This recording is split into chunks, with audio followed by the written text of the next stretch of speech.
Hello guys, नमस्ते सम्पूर्ण मेरो मित्रहरूलाई आजको मेरो ब्लगमा स्वागत छ। आज चाहिँ म तपाईँहरूलाई चाहिँ गाउँघरको परिवेशहरू अथवा गाउँघरमा डुल्ने क्रममा चाहिँ लिएको भिडियोहरू देखाउन लागिरहेछु। लाइक कमेन्टहरू गरेर मलाई साथ सपोर्ट गरिदिनु होला, धन्यवाद। आज चाहिँ म यसरी जाँदैछु। अब पहाडको रोडहरू चाहिँ यस्तो हुन्छ क्या, अलि हिलोहरू छ। अनि अहिले चाहिँ म जङ्गलतिर जाँदैछु क्या, विशेष गरी। अनि जङ्गलमा हिँड्ने क्रममा चाहिँ लिएको भिडियोहरू छ क्या यहाँनिर। म गलेँ क्या तेर्सो हिँड्दाखेरि यस्तो छ क्या बाटोहरू यस्तो हुन्छ पहाडको। अनि मेरो जति पनि मेरो युट्युब च्यानलमा जोइन के अरे लाइक कमेन्ट गरिदिनुहुन्छ उहाँहरूलाई चाहिँ विशेष धन्यवाद दिन चाहन्छु र मेरो च्यानललाई सब्सक्राइब पनि गरिदिनु होला भन्न चाहन्छु। आज चाहिँ म फेरि एउटा नयाँ भर्खर खोलेको युट्युबर हुँ कि भन्नु पर्यो। अनि यस्तै छ बिहानीको समयमा चाहिँ लिएको भिडियोहरू। त्यस्तो धेरै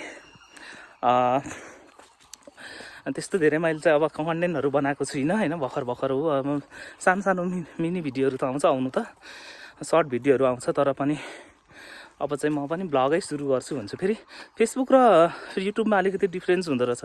फेसबुकमा लगाएका भिडियोहरू चाहिँ ठाडो बाटो खिचेर लगाउनु भनेको हुन्छ। अब युट्युबमा चाहिँ फेरि तेर्सो क्या भिडियो, अनि यो चाहिँ मैले तेर्सो बनाउँदैछु। अनि यस्तै छ गाउँघरमा म यहाँ देखाउन लागिरहेको छु। हेरेर साथ सपोर्ट गरिदिनु होला है मेरो आजको ब्लगलाई। नयाँ भिडियोहरू म लगाउँदै नै जानेछु, गाउँघर विशेष भिडियोहरू। यति भन्दै तपाईँहरूलाई हेर्नको लागि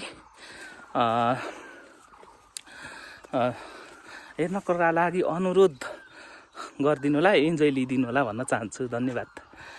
अब चाहिँ गाउँघर हो क्या, गाउँघरमा यस्तो रोडहरू आएको छ। अनि त्यहाँदेखि गाउँघरमा चाहिँ यस्तो जानुपर्ने हुन्छ। अहिले चाहिँ म ठ्याक्कै भन्नुपर्दाखेरि चक्सीबोटेको सिङदेम्बेबाट तेर्सो लाग्दैछु। अनि यहाँबाट चाहिँ सबै माथि यो बादल लागेको ठाउँमा चाहिँ माथि सिरानमा पुग्नुपर्ने हो क्या मेरो यात्रा चाहिँ बिहानको समयमा। अनि यहाँबाट चाहिँ अब एकुबे भन्ने निस्किन्छ। अनि एकुबेबाट सिधै उकालो गएपछि माथि ख्वाङ भन्ने ठाउँ आउँछ क्या। अनि त्यहाँ पुग्नु पर्ने हो। तर उकालो धेरै छ, कति धेरै कठिनाइ हुन्छ क्या मलाई हिँड्नको लागि। अनि म चाहिँ अब यहाँनिर तेर्सो हिँडिराखेको छु र पनि मेरो सास बढ्यो क्या। गाउँघरमा यस्तै नै हुन्छ। यहाँ अलैँची बगान यस्तो छ, अलैँची लगाएको पर रातो छ। यहाँ आउँदै चाहिँ अलैँची बगान लगाएको रहेछ। अनि बाँसहरू, यो अलैँची भनेको हामीले खोल्साको सुन भनेर पनि पढेको थियौँ क्या, खोल्साको कालो सुन अरे। यही हो है अलैँचीको भाउ अहिले कति छ, 1-1.5 लाख पुगेको छ होला मनको। जङ्गलहरू यस्तो हुन्छ पाहाडमा होइन, माथि पहाड पहरा पनि छ क्या। ओह, मलाई सास बढ्यो क्या, के भन्नु र।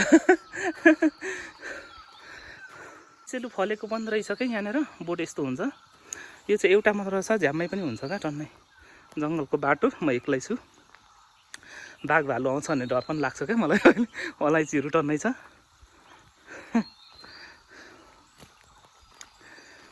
यस्तो छ क्या अलैँचीहरू टन्नै, रुख बिरुवाहरू टन्नै, जङ्गल कहाँ यस्तो। पानी पनि आइरहेको रहेछ क्या यहाँनिर, बाटोमा बगिरहेको छ। पाखा पोखराहरू यस्तै हो गाउँघरको। यहाँ अम्लिसो यहाँनिर रहेछ, तर यो अलिक थुत्न ढिलो भएको।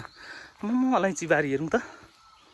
ल, बाटोमा हिँड्ने क्रममा यत्रो धारा पनि देखेँ क्या यहाँनिर, पानी कत्रो निस्केको छ क्या। फेरि कति कल तल तराईतिर हुँदैको मिनरल वाटर भन्दाखेरि यो पानी कहाँ हो 100% प्युरिफाई गरेको पानी हो क्या। फेरि जङ्गलको स्वच्छ हावा पानी भएको होइन। यी जङ्गलहरू यस्तो छ।